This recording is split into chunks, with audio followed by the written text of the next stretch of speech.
It's a pleasure to be here and to talk to all of you. And I'd like to tell you about this joint work with two computer scientists, with Elaine and Rafael about market design for markets for payments. And the history of this work is that they did some work on the marketplace for transaction processing that's implied by Bitcoin, by all those cryptocurrencies.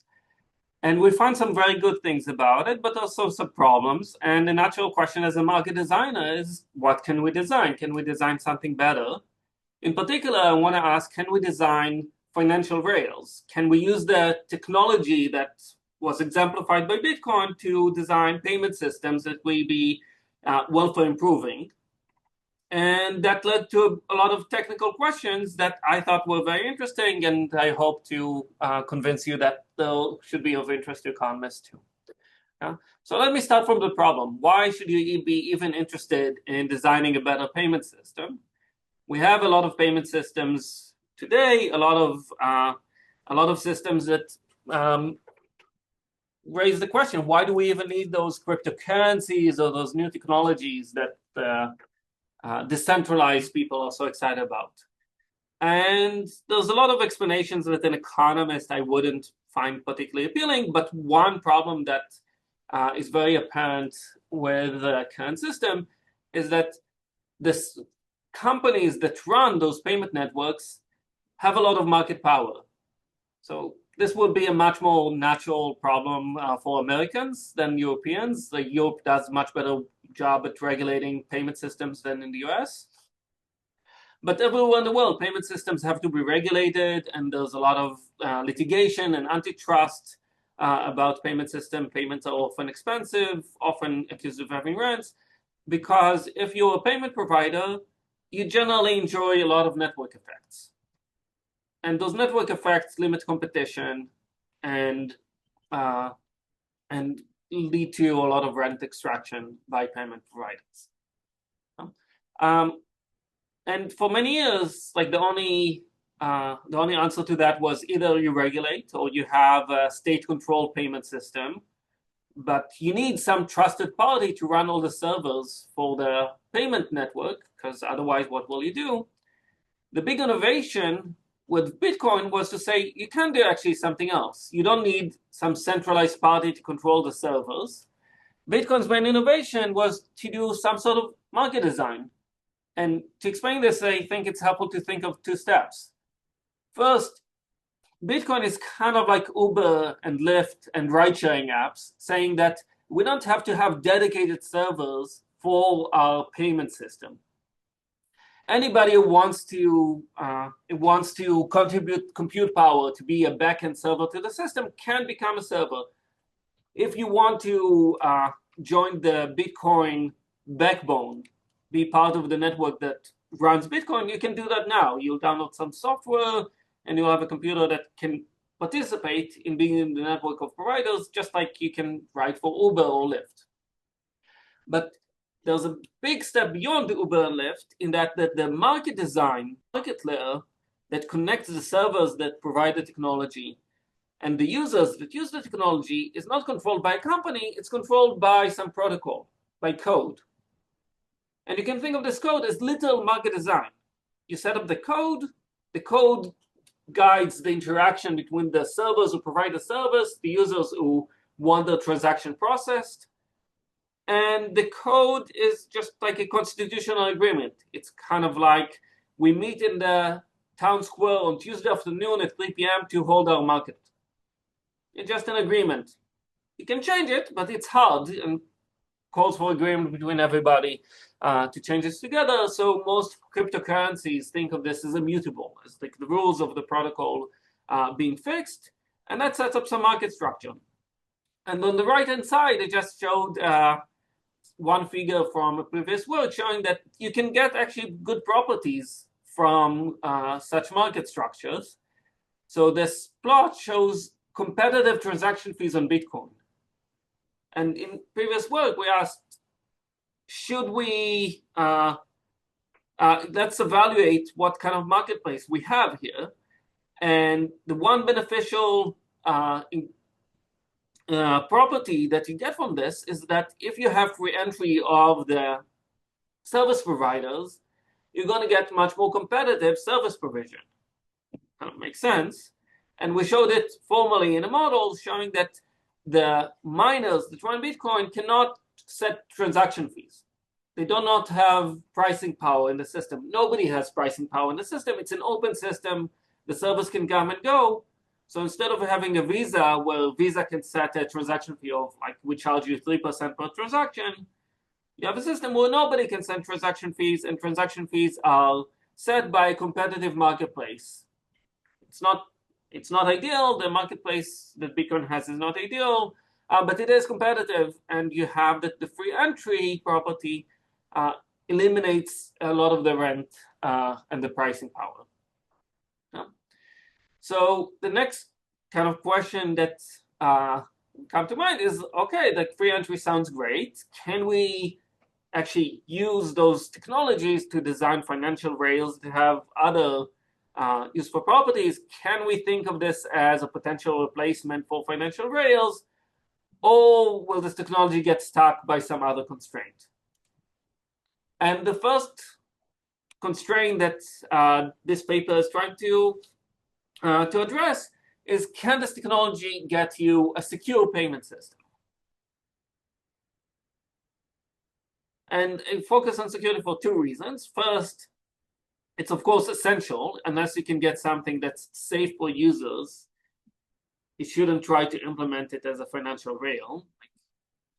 And the second is that there's an inherent tension between the desire to have an open permissionless protocol. Like, the property of free entry comes from the fact that I can allow miners to just freely join and come and go. So there's nothing special about the operator of the system. It can be anybody. But that also means that that the attacker or malicious entities can also spin up like servers in the system. So the focus of this talk will be a technical computer science question asking, can I have a system that has this free entry property where the service providers can come and go, and at the same time that the system will be secure? And a lot of the work in the paper is to provide the modeling. How am I going to be, I'm going to define those questions and the model that I'm going to use to evaluate them. And so the paper is co-authored with two computer scientists to think of distributed systems. We're going to use a lot of tools for distributed systems. So here's the overview for the talk. So far, I just gave you some high-level motivation. I'm going to define a formal model and formally define what I mean by a safe system. How do I think about the challenges to actually providing safety to users in the system? And to do that, I need to think rigorously about the distributed system and the challenges for making those permissions protocol work. And I'm going to introduce or tell you about the distributed systems model that we're using that borrows a lot from the computer science literature. But we're also going to be using a lot of market design and economics here, because we're not going to just take the distributed system model. We're going to ask what kind of economic properties we want to get out of it. And this will lead to slightly different modeling approach than a lot of the traditional computer science. And what we're going to find is that the Bitcoin's current protocol, Nakamoto, has some pretty fundamental economic problems. At a high level, you can say that Bitcoin has a lot of good properties from a computer science perspective, but it has some gaps, mainly that if you can't identify somebody doing something malicious, you cannot punish them. You'll have some kind of tragedy of the commons also problem here. And then we're going to ask, is the problems that we have with Bitcoin kind of fundamental to this design if we want to have a system where a lot of people that are operating the system are anonymous entries that come and go? It sounds like a place where incentives are not going to be very effective. And we're going to avoid this impossibility result, which at first we thought we were going to get some impossibility, we thought that incentives are not going to be effective. And it turns out that incentives are ineffective. But if we think of more the epistemology, the knowledge that's built in the system, we can actually get some positive results. Okay, so sorry for the very level. Let me go in a minute through the literature review. The one thing I want to say, there's a lot of literature in economics, there's a lot of literature in computer science. This paper tried to synthesize the two approaches together. Yeah. So all of this is pretty high level, and I'm sure that people have a lot of questions. So let me start by, instead of asking you about questions, let me start by actually defining some things. Okay? So the first is, I want to build a system that executes a payment system. So let me define what a payment system should look like. It should be a system which allows users to track balances. And those balances should be updating by transfers. A transfer is saying, I want to send some $50 to Marion, and the transfer should go through, updating my balance down by 50. Marion's should go up by 50. And I should only be allowed to do that if I actually have balance in my account. And I should only be allowed to take money out of my account. Nobody else should be. And if you have those two properties, I would say this is a payment system. This is a system that allows people to make transfers to each other, track their balances, and it functions like the digital payment system that we have. The key point that I want to make in the slide is that all you need for the system is record keeping and some well-known cryptography, basic cryptography that's available for decades. So how will I do this? Suppose I have a record-keeping system that we all agree on. Suppose we have a big stone in the center of the village, and everybody can carve onto it, everybody can read off it. To make a transfer, I just write my transfer and sign with my public key, my secret cryptographic knowledge, onto the big stone. To calculate on balances, we just read all the transactions one by one. And we can verify that all the transactions are actually valid, satisfying the two conditions that I stated. So because I can see all the transfers, I can calculate all the balances. Everybody can record all the balances, so I can see whether I made a transfer of $50 when I actually had $50 in my account. And second, you can actually verify that I authorized the transaction because of cryptographic signature. The cryptography gives you some tool to say, I can generate some number that will solve some equation that only I should be able to solve given my secret key. Nobody else should be able to solve this, and most of the exchanges that you have online are secured by the same technology, and you can think of this as some very reliable technology. Basically, if we have this big stone and we're able to write those transactions, we can do a payment system. The big challenge is actually in getting this append-only ledger, this big stone that we can all write on. And that was the innovation that Bitcoin had. Bitcoin did not really innovate that much in having transactions that are cryptographically signed. That's essentially how every payment system works. But the key challenge is how they have an append-only ledger, a record that we all agree on, when there's no canonical version of the ledger. So think of like the left image as kind of like the traditional way to organize a payment system. So suppose I'm Visa, I have some database of all the records, and this is the definite record of how much balance everybody has. If I ask how much money I have in my account, like that, the number of the computer is what matters. That would be like having a meter in a museum in Paris saying, this is the canonical meter. If you want to know what a meter is, this is the one. But for a lot of things, we don't have a canonical copy. And I like using the Bible as an example. We all know that there is the canonical Bible, but there's no definite copy of the Bible. There's no one correct copy of the Bible. There's a lot of copies of the Bible, and nothing prevents me from making a copy of the Bible where everybody's a bunny. But if I present it to anybody, they will have a very easy time saying this is not the canonical Bible. This is some weird version that Jacob decided to write. Huh? And the challenge in distributed systems is how do I achieve that? How do we get a network of computers? We don't have any canonical computer. We don't have any particular one that holds a ledger. We have a collection of different computers. Each one of them holds a ledger.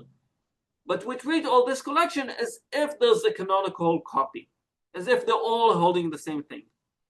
So whenever you hear people talking about the Bitcoin blockchain, they're talking about this canonical copy that does not actually exist, but we all agree on what that canonical copy should be in a similar way to how we all can agree that the Bible is the Bible. Huh? And this is, of course, a challenge. How do we do that?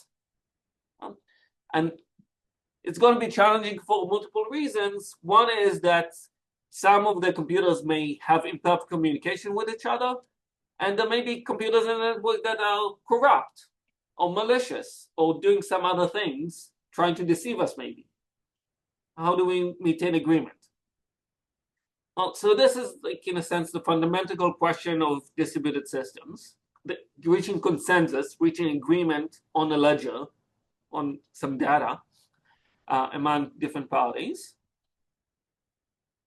And to do that, you want to design some protocol. You can think of this as a dynamic strategy in a game or repeated game strategy, or just a prescription. What should each one of those computers do, given what they hear? Each one of those computers in the network that I'll call a node maintains some local log, some local version of the blockchain, some local version of the data. And they can only see the local information and messages that arrive to them. At each point in time, they'll know their personal history, their local view in the computer science lingo. They'll maintain the local copy of the ledger, the local log. And they will have imperfect information. It will be a game of asymmetric information. I don't know exactly what other people see, but they can see the communication. And the challenge of a distributed systems protocol is to design a strategy that will instruct how should a node update the local log and what messages, what actions they should send out to others, given what they see, to maintain consistency between the different logs.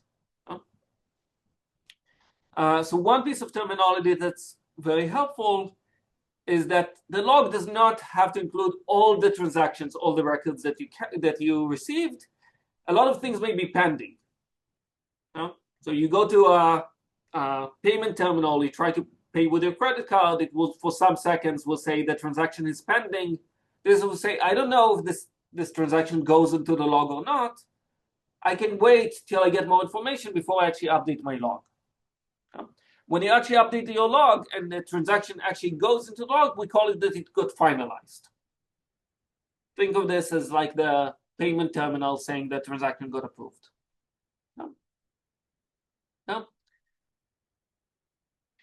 And the strategy needs to deal with two challenges, at least two challenges. One is that there may be attackers. Not all nodes in the systems are honest in that is computer science lingo to saying they didn't deviate from the prescribed actions that the protocol tells them to do. So I will consider some attacker who tries to mess up the protocol. And second, even if everybody is honest, everybody is trying to follow the protocol, they will have imperfect information due to communication limitations. And the standard assumption in distributed systems that is called synchrony is that messages get delivered within some delay, with some delta amount of time. Think of delta being like 10 seconds. I send you an email, you will get it eventually, but I don't know if you got it like immediately or within 10 seconds. And sometimes it will be confusing because maybe I sent you 2 emails and I don't know whether you got them in the wrong order because I sent them to right at the same time. And maybe you read them in the reverse order. Formally, what this synchrony assumption means is that if some node saw some message at some time, any other node will see the same message up to delta after or delta before. Yeah? And implicitly in that, I'm also assuming that there's echo. If some node saw some message, it echoes it to everybody else. So if I saw something, I should echo it. I saw it for the first time, I echo it. And then everybody else will see it at most delta after me, or maybe I saw it last, and then they saw it at most delta before me. And another challenge in the system is that people may come and go. Like one of the economic properties that they want is that people can join the system and leave. So what happens if people come and leave? Well, when they come, they can get the past messages, but I don't know when messages in the past were sent. And that's an important challenge in this literature. I won't be getting into a lot of details of this. I think if you want to look at the paper, why it's difficult, then the paper kind of goes into more depth of why day joiners are really challenging. Yeah. And here are the 2 properties that I want to get. You can think of the first, consistency, as a weakened version of common knowledge. So I said we want to get the ledger that we all agree on. A strong property for that would be I want to get common knowledge on the ledger. But common knowledge will be impossible if I have those latencies, those delayed messages. So the computer science literature, and we follow that, asks for a weakened property, saying that we all agree on the ledger, but maybe not at exactly the same time. So maybe I recorded some transactions and somebody else didn't, but they will eventually. And at any point in time, the ledger that I have and the ledger that somebody else has are extensions of each other. They never contradict each other, but it may be that I finalize something and somebody else did not finalize yet, but if they finalize anything, they will finalize something that agrees. If you just want to satisfy consistency, then never finalize anything. Just don't update anything, and then you'll satisfy consistency. Of course, that will not be useful, so we need to add another property to say we actually do make progress, and that property is called liveness in the computer science. And there's a formal definition here, but it's going to be less of a focus.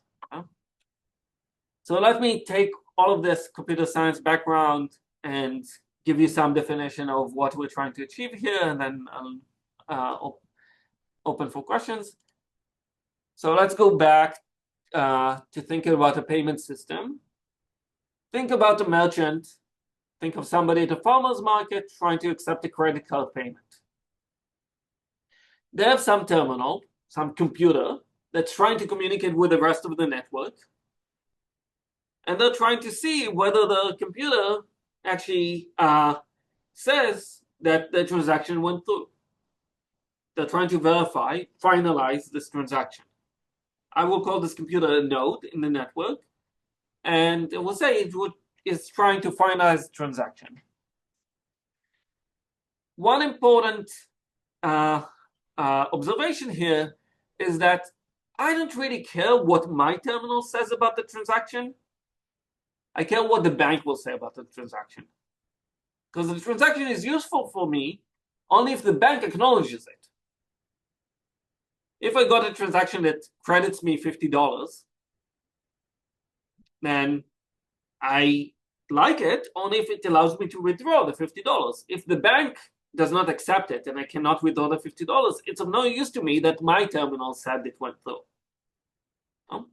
So what the terminal is trying to do is to try to reach agreement with the rest of the network. It's trying to reach consistency, saying, I want to approve it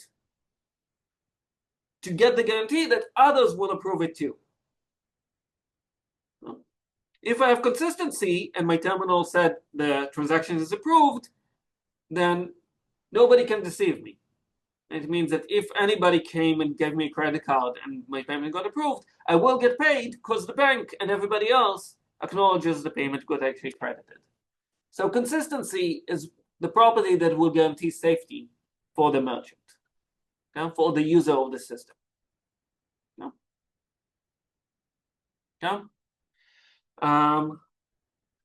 So this is borrowing a lot from the distributed systems literature. And now we can give a definition of what does it mean for a payment system to be secure. We have a protocol. And we want to define the economic security of the protocol as the lowest cost at which an attacker can violate consistency. The way that you can deceive people in the system is to make their terminal say the transaction was approved, but then you go to the bank and it's like, no, like this person did not actually pay you anything. We don't see any copy of that in our records. You don't actually get the credit. And we're going to ask, what is the cost for the attacker to conducting this? If it's impossible to do that, great. If it is possible to do that, then we need to quantify an economically meaningful cost, a meaningful barrier. The distributed system literature often says, like, if a majority of the nodes are honest, then you get consistency. As an economist, you may respond to that as like saying, well, if the majority is endogenous because we have free entry, then this is not a very valuable property. I need to know how much does it cost for an attacker to gain majority. So we're going to combine a lot of the distributed systems way of thinking, saying that we need to achieve consistency, but we're going to think of like the economics of it and saying that meaningful property for users should be the cost of the attacker, given that a lot of the properties that canonical classic settings and distributed systems think about are going to be completely endogenous when the miners can come and go, the nodes are endogenous. Okay, so that was a lot. So let me stop and ask if anybody has questions.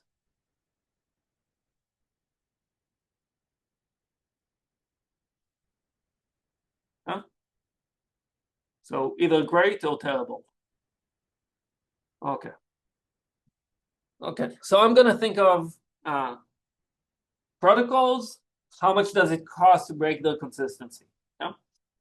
So let me go and give you one concrete example, and that's going to be useful both for highlighting why Bitcoin is attackable, what's the problem with those attacks, and how our approach is going to try to address that. So here's a quick overview of how Bitcoin solves this consensus problem, how Bitcoin gets all the different miners, all the different nodes. I'm going to use miners and nodes interchangeably. How are you going to get all those different computers that are all running some compute and manage to agree on the blockchain? So the blockchain is like this append-only ledger, this kind of big stone where we add more and more transactions over time. And those transactions are going to be organized into blocks. Each block is just like a sequence of transactions. Think of all those lines in the blocks as being a transaction each. And the block is just a batch of transactions. And they're all ordered. Each block is pointing to the previous block, saying what comes next.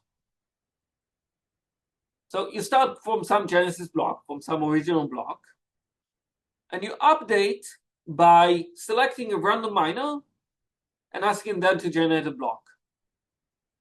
This selection of random miner is done by what's commonly called as mining. That's computers running hash functions. Roughly speaking, that's random number generation. Like you run some compute, you get a random number, and then you learn whether your lottery ticket allowed you to draw a new block or not. And the protocol incentivizes the miners to do that by paying some reward per block. Like it costs compute. It costs some computation power to run this compute. So the protocol will pay the miners who participate some reward every time they get selected. So you really want to get selected and collect the block. Now, so now you have all those blocks getting generated. But as you can see here, I have two blocks that are overlapping and they're conflicting with each other. If I had a sequence of blocks and each one just builds upon the other, I would just have this big stone. If any of the blocks are bad, then I can just ignore them. And if everybody sees the same chain of blocks, then I have agreement on the blockchain. There's just one blockchain that everybody observes. There's no potential disagreement. There's no ambiguity. Everybody knows what the record, the blockchain should be. However, this random selection introduces the possibility of two blocks that are mined at the same time. What do I mean by the same time? Suppose I'm running a node, a miner. I'm trying to find blocks. And Patrick find blocks at the same time, meaning that I found a block at time at 10 a.m. and Patrick found a block at time 10 and 1 second. And 1 second was just not enough for the block to reach from my computer to Patrick's computer. We both tried to find the next block, but we just did not hear of each other's block at the right time. So now we have two blocks that are simultaneous. You can see here two blocks in parallel. And then Michael maybe mined a block on top of that, on top of one of them. And now we have this collection of blocks. And we probably all see roughly the same collection of blocks, but some people may have seen some blocks earlier, some people may have seen some blocks later. How do we make sure that all of us agree on the blockchain that will be exactly the same record and there's not going to be disagreement? What Bitcoin's Nakamoto protocol tells the miners to do is that you should not think of all the blocks as finalized. In particular, the last block may be pending. Even the block before that. If there's two blocks in parallel, they're pending. Maybe I don't know which one of them is the blockchain and which one of them is like and kind of it's called uncle blocks. Which one of them should be discarded? And the way it does this, it says everybody try to extend the longest chain, and the finalized part of the chain should be the blocks that are sufficiently deep, that are sufficiently extended. So the last block is not finalized here, but here if you take that blocks need to be 4 deep, need to be extended by 4 other blocks, you see that the 3 blocks that are like have a black back in them, black highlighting, are sufficiently deep that they can be finalized. And ideally, you would like to think that anything that is finalized must be agreed by everybody.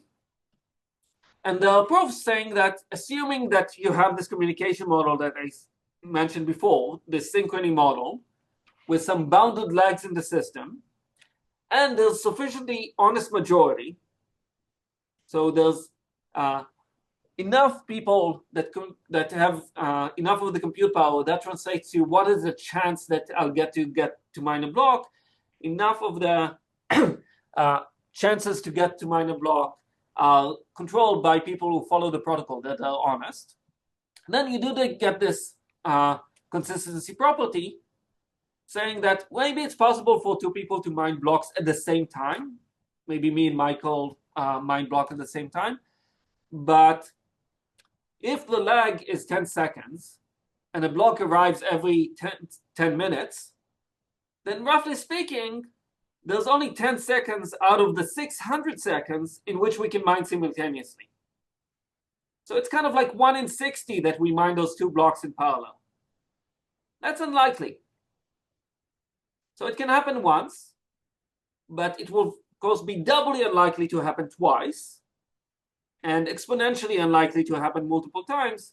So basically, once I look at some delay that's long enough, some depth that is long enough, that will be really unlikely that I'll have 2 blocks that are 6 deep. and it will get this property of consistency. Everybody that looks at finalize the blocks that are k deep will have a chain that agrees with each other.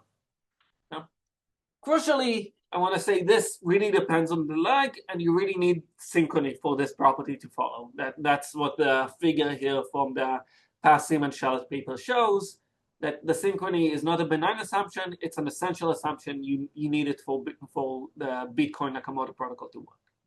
Yeah. Okay, so that's great. That says Bitcoin works, but does it mean that Bitcoin has economic security in the sense that we're saying?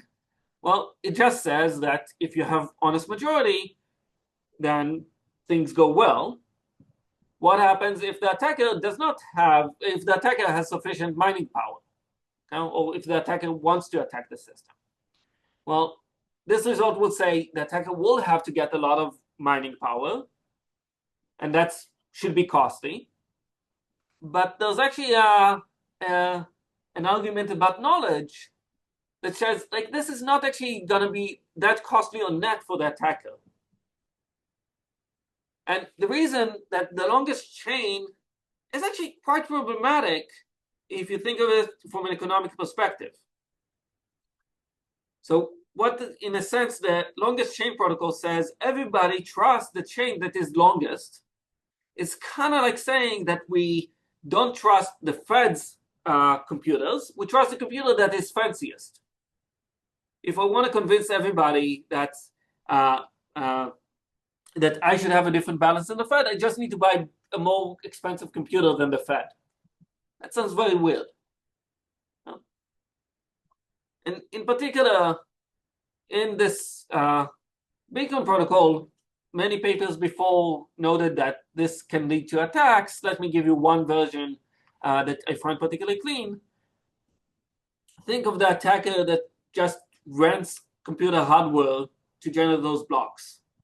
And suppose everybody rents those blocks from the same provider. Everybody pays something per each unit of compute. Then the honest chain, the honest miners will try to build a chain. The attacker can just wait till some block gets finalized and build another chain that's longer. The longest chain protocol would say we all switch to the pink chain instead of the blue chain, and we'll discard the finalized blue block, and that allows me to delete a transaction and revert a transaction. That may be useful by itself, and it's costless for the attacker if you think of this economic model, because once you convince everybody to follow the chain, essentially what you did, you convinced them that you're the honest miner. You convinced them that the other chain is just some random chain that was conflicting.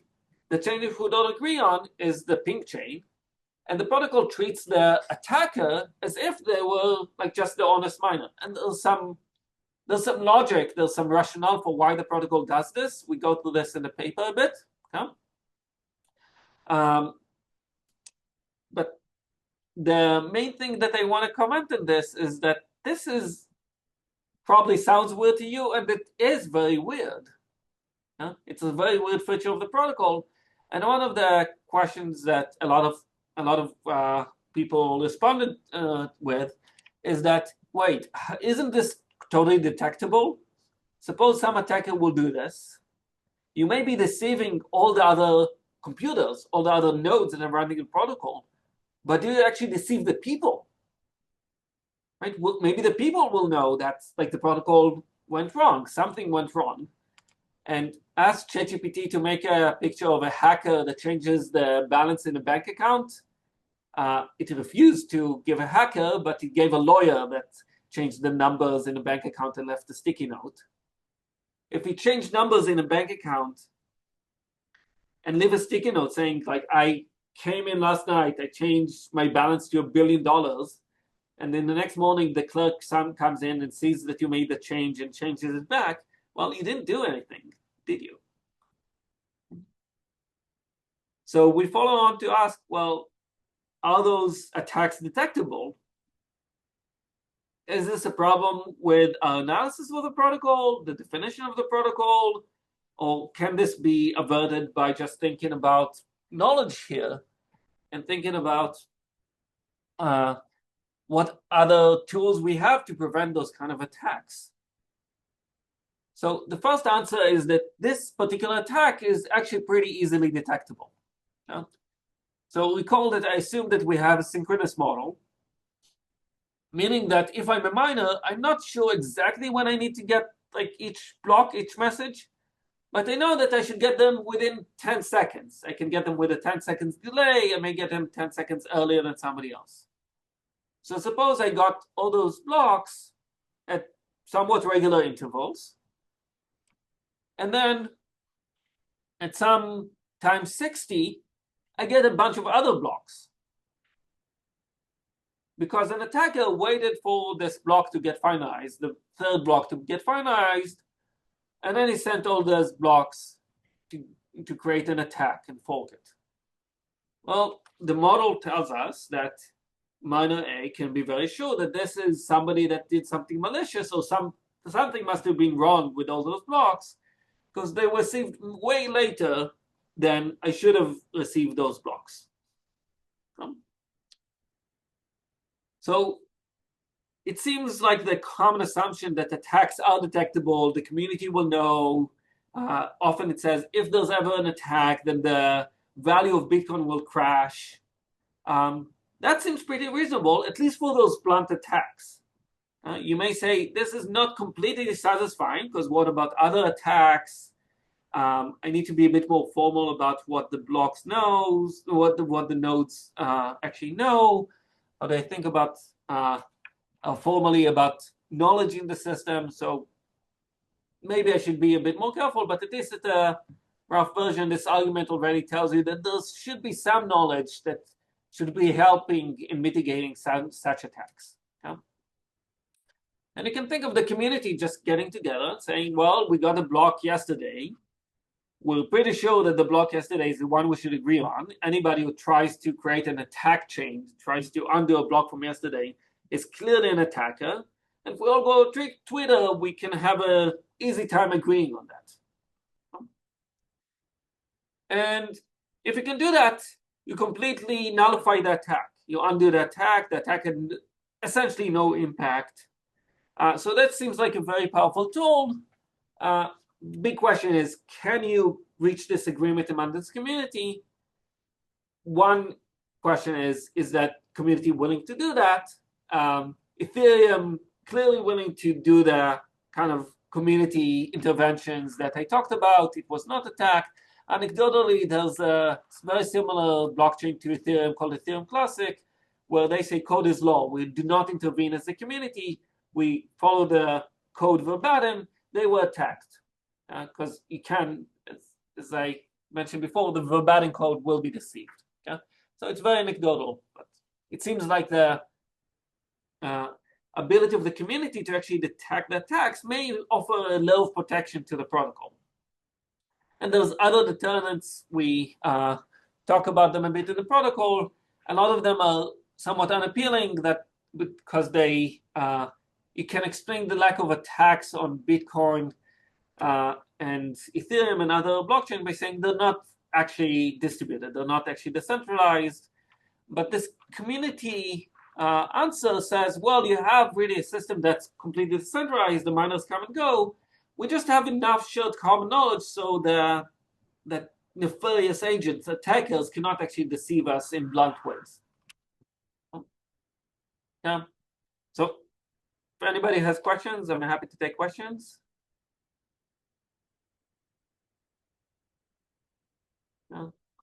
Yes. Aurel? Yeah. 1 second. Can you hear me? Yes. Okay. I have one question. You focused on the attack on the system and the infrastructure and the protocol. Of course, as you explain it, there are a high deterrence to go to attack. But the most attacks in the past on crypto was on the exchange trades, on the trades on the portemonnaie, not on the infrastructure. Bitfinance, Bitfinex, Coinbase, whatever. The attack are not from protocol relevant. They attack on another way. Will you explain this one, or is it not part of the paper because you go on infrastructure and the system and not the intermediates between the system and the typical consumer? Yeah, so it's outside of the scope of our question, exactly for the reason that you said. It's like the behavior of the agents that use the system. It's not the protocol design itself. And of course, like there's a lot of other questions in this ecosystems. Yeah, of course. But like, yeah, like there's problems that are going to be outside of the scope of what the payment system can do. Even if the payment system is flawless, the computers of the users can get hacked. Yeah, of course. Yeah. Okay. And I have one question to the monopoly risk, but we can do it later if you want. You can finish the paper. As you wish. The risk of monopolizing. Yeah. I know from Bitcoin that most of the Bitcoins who are existing are in circulation. 95%. There is nothing rest. Just 5% of them for the miners, for the new miners. Yeah. So the monopoly risk, of course, because if the 21 million or 1,000, I don't know how many Bitcoins is the end of the scope. If a big trader or a big bank, or well, call it, it's not a bank, if they are all already in the market, the Bitcoins, and if a big trader has maybe United States, the federal United States, they have Bitcoins from billion because of prosecution from Bitcoin raiders. They have a monopoly risk at the end because there is no central bank who can push more currency. The people who hold the most of this currency can determine indirectly the price, because the only ventile is the price in the future, and not make more money in currency in this way. So again, I would say this is a very interesting issue, but besides the scope of this paper, I'm focusing on Bitcoin's technology as record keeping. Yes, of course. And you can think of this ledger as updating how much Bitcoin we have, but you may be more interested in saying, like, I want to just have a record that says how much dollars we have, how many euros we have. It's the same, yes, of and course. Something. Yes. And there's a lot of monetary policy questions of how do you run the system. I'm focusing on the first layer of, can we get the record keeping? Just to have the system that records all our balances. And will anybody have control over like the record keeping? Yeah. Okay. So let me. Can finish, and then we can make a question later. Of course. Thank you. I'll stay around for questions later. Yeah. Ishan. Yeah. Hi, Jacob. So my question is, like, does your model assume anything about the size of the participating systems? Essentially, I try to say that, like, can a lot of individuals plus Visa be a part of like the blockchain, or like does it have any limits on the size of a particular unit? Like, you know, it does not. It does not. Like, and the model, we follow the way that distributed systems people think about like those protocols as thinking about honest nodes being a collection of operators, computers that follow the protocol, and they can be small, they can be big. Generally, being a lot of small actors makes the problem harder because there's a lot of actors that need to reach agreement. And the attacker has the benefit in our model of having the power to coordinate large power. So it's actually stronger than Nash equilibrium in a sense. We're kind of asking, suppose you had a lot of resources, you can pull a lot of players together. Could you attack? And one of the kind of deterrents that a bullet pointed here, maybe you want to object to that. Maybe you say you could kind of benefit from attacking Bitcoin if you could mess up $2 billion and a lot of computers, and you'll get a good return on that, but it's just hard to do. Okay.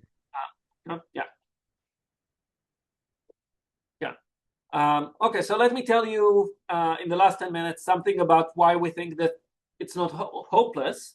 And it's much inspired by the fact that we think that the community response, the fact that you can detect attacks and hopefully revert them, is actually quite powerful. And what we want to think about is having a system that first prioritizes consistency. First thing, you should maintain that the system is safe. If a merchant sends a transaction, I only want my terminal to tell me that it's approved when the bank acknowledges it. Because if the payment says it's approved, but then it says, oh, actually it's not, I made a mistake, it only hurts me. I get no benefit from thinking the transaction was approved in the meantime.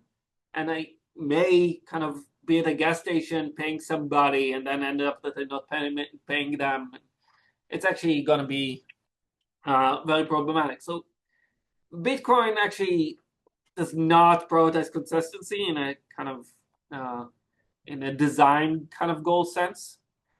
So we want to take a different approach to make sure that like the nodes will know whether it's safe or not. And second, you want to think about the community response that I kind of said sounds like that should be helpful. Well, there's a lot of caveats to that. And we want to design the protocol in a way that makes it easier for the community to reach this agreement. And we want to formally analyze this agreement within the protocol to actually make sure that we're not relying on people magically agreeing on Twitter. Right? So what do? We say, let's design a variant of the Nakamoto protocol that we call Stubborn Nakamoto that will have explicit rules and ability to detect conflicts. And I'll probably finish explaining how we can detect conflicts in my last couple of minutes. And once we have the ability to detect whether there are conflicts, we are able to say finalize transactions only when it's safe. Finalize transaction only when it can guarantee that everybody else in the system agrees with you as well. Never finalize anything that could be potentially reverted. And I'm gonna be able to give you a protocol that is able to do that, but sometimes halts. That when we do detect conflicts, I will just direct all the nodes in the system to say, halt, just stop making any progress. We detected that there's some sort of attack on Bitcoin or system like that. We halt so the attacker cannot deceive anybody. We're unsure. So this is an improvement over just getting attacked and being deceived. But of course, it's not a very good protocol if you just can get it to stop forever. So we also design recovery. How can you recover after those potential deceptions and potential conflicts? I won't be able to get into that though today. Now, so let me tell you about this ideal functionality that I want to get. There's two miners. They're running the protocol. They wait a bit to make sure that they don't see any conflicts. At some point, after they confirmed that they didn't see any conflict, somebody did send a conflicting ledger. Somebody tried to attack them. And because the protocol is managing communication between the nodes, node A, will be able to completely ignore this attack because it knows enough about what the other nodes will do. It knows that miner D, the other nodes, will also ignore the same thing. We actually have agreement. We know this is like somebody sent us just nonsense. We can just ignore it and go on. Okay? So that prevents attacks. Okay? So how do we do that? We say, in order to finalize a block, don't just wait for it to be 6 deep. Certify it, and then wait for 2 delta. Okay? So what does it mean to certify a block? Certify it if it's K deep in some longest chain. So that would be finalizing for Bitcoin. And I'm going to have this definition. It's gamma potentially certified to capture that maybe I did not see the same thing as other nodes. I saw the last blue block arrive at time t. I saw the last pink block arrive at time tau. I know that some other miner saw something similar, but it may see the blocks delta before me or delta after me. So I'm going to have some result about the knowledge that I have about other nodes, saying that if some node certified the block, any other node, Q delta potentially certify the block. I don't know whether the other node certifies the block exactly, but I know that they must have, given this weaker version, given some ambiguity, there's a definition that I'm going to have for what is potentially certified by some other blocks. I'm going to call it potentially certified. And there's, like, you can skip the last version. It says, like, we can actually have more general results about knowledge. So what do we do? Okay. So the stubborn Nakamoto protocol will start by certifying. It will wait 2 delta time. So 2 delta is round trip time for messages. If I heard about a potential conflict, and that means 2 delta potentially certified. If I saw something that indicated somebody else might have certified the block, then I know that I'm in a situation where I cannot guarantee consistency. There's potentially 2 versions out there that there's some ambiguity. So I halt. If I didn't see anything, then it's safe to finalize, and I can finalize. And the main result about consistency basically says if node I finalize something, it knows node J is either delta before me or delta after me.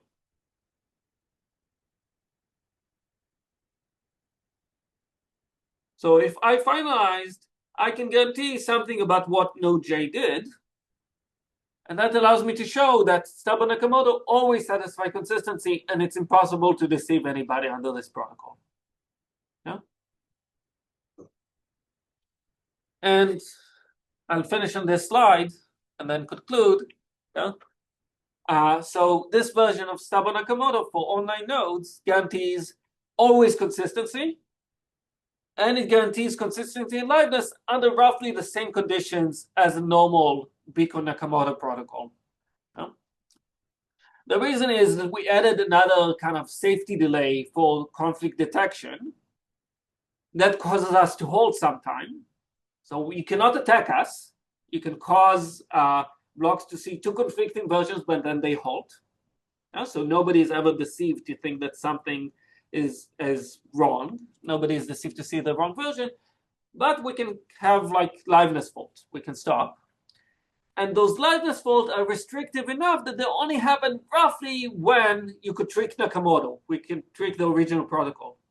So you can think of this protocol as transforming the consistency violation, the deception that happens under Nakamoto, into just liveness. Instead of nodes getting deceived, nodes just stop. Okay? And importantly, you mentioned about the mining awards and how much we pay the miners. This proof of consistency uses nothing about how much we pay the miners. There's no use of incentives here, which kind of we argue in the paper are kind of ineffective in a world with large number of small anonymous players. But the epistemologic approach, building knowledge about what others know, building something like common knowledge here is actually very powerful, and we're able to detect conflicts and stop when we need. So there's a bunch more to the paper, like how do we recover after we halt, after there's a fault? What do we do if somebody joins late? But let me just like close with a conclusion here. So we thought about this paper as a first step to thinking of open source financial rails. Can we have record keeping that is done by an entity that's not centralized, a market-based approach to record keeping? There's a lot of questions in the system about those systems, a lot of monetary policy questions, and we want to kind of separate out and saying, let's first think of like the record keeping functionality, in part because we think this is a very innovative part of those systems that merits a lot of attention, and in part because it's a building block. Once you have record-keeping functionality, a lot of other things can be built on top of it. If I have a record-keeping that's reliable, now there's all sort of financial services that can build on top of it. Think of it as like TCP/IP that you can build software on top. If we want to have a system with free entry that's going to lead some tensions with incentives, with anonymity. We try to analyze Bitcoin's Nakamoto protocol to show those issues, which we think are in some sense fundamental. But somewhat surprisingly to us, we saw that like it's not actually an impossibility result, because there's a different approach that's much more based in establishing common knowledge, making a protocol that makes sure that you coordinate with other people as much as possible. And I didn't get to the final part of the protocol, but we also try to model a bit more formally the role of the community. How do we rely on out of protocol elements? We model this as something we call a recovery all call, and we think that like a slight weakening of the model that's reasonable can actually deliver a system that has useful properties and has like this both this economic security and this free entry, an open system. And the last words I'll say is like there's 3 logos on the slides for, I think, open distributed organizations that try to were set up with the hope of maximizing social welfare. And I see 2 of those organizations kind of a North Star. What kind of market designs in this field we want to make that maximize social welfare? And one of those organizations may be a warning sign of something, some design pitfalls we may want to avoid. And I'll let you decide which is which.